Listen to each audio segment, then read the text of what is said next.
Bon, c'est le début de la journée, hein. Vous nous avez au début, on est fraîche là. Bonjour au club fan de culture de France TV. Bonjour au club fan de culture de France Télévisions, je suis Alexis Michalik et je vais vous parler du film... Ah bah pas trop tôt. Tiens, amène ça au camion. Ouais, pourquoi t'es là? Je suis obligée, c'est mon frère. Elle est hétéro, hein. Je sais, chut. Elle est maquée aussi.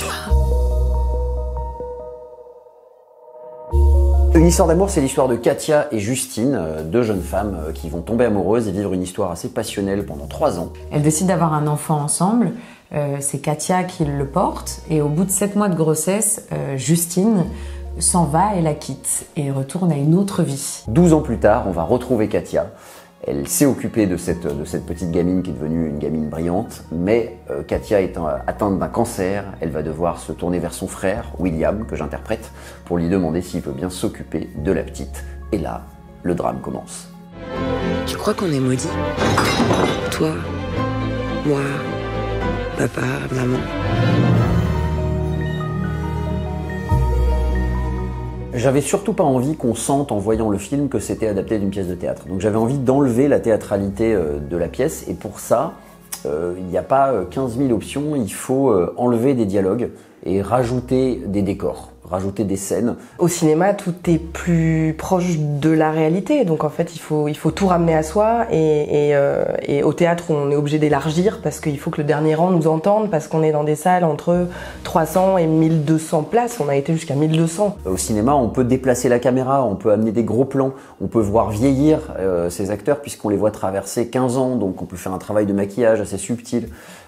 D'ailleurs, la maquilleuse Véronique Clochepin a fait un énorme boulot puisqu'on n'avait que 30 jours pour tourner 56 décors et c'était vraiment très très sport par moment. Mais surtout, ce qui a été chouette, c'était de leur écrire des nouvelles scènes parce qu'il y a des scènes qui sont dans le film qui sont pas dans la pièce et donc quand on aime un personnage et qu'on l'a porté autant, c'est toujours agréable de découvrir une suite. Est-ce qu'on peut re-aimer? C'est la question que pose le film et pour avoir la réponse, il faudra aller le voir.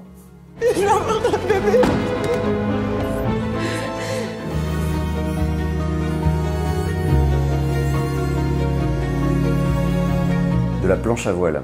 Je suis très heureux quand je suis sur ma planche à voile et que je n'ai rien d'autre à faire que simplement prendre la vague. Je prends énormément de plaisir quand je suis sur un tournage, que ce soit en tant que réalisateur ou en tant qu'acteur. Je prends énormément de plaisir quand je suis sur un plateau de théâtre, quand je suis en répétition. Je prends énormément de plaisir, peut-être pas à écrire, mais quand j'ai fini d'écrire quelque chose, là vraiment c'est là que vient le plaisir. Hein. C'est pas tant dans la solitude de l'écriture et dans l'accouchement que une fois qu'on a accouché, on est très heureux d'être allé au bout de ce voyage. Bah, c'est justement parce que j'aime pas m'ennuyer que je fais tout ça, quoi.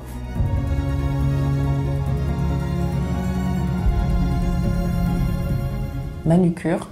Je suis pas le seul qui me vient. Bon, les zombies.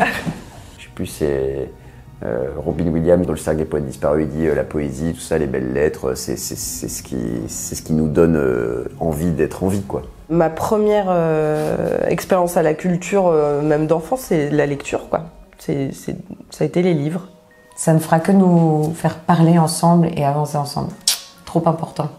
C'est pour ça qu'on est trop fiers de bosser dans la culture. Ouais. C'est ce qui nous rend humains, en fait.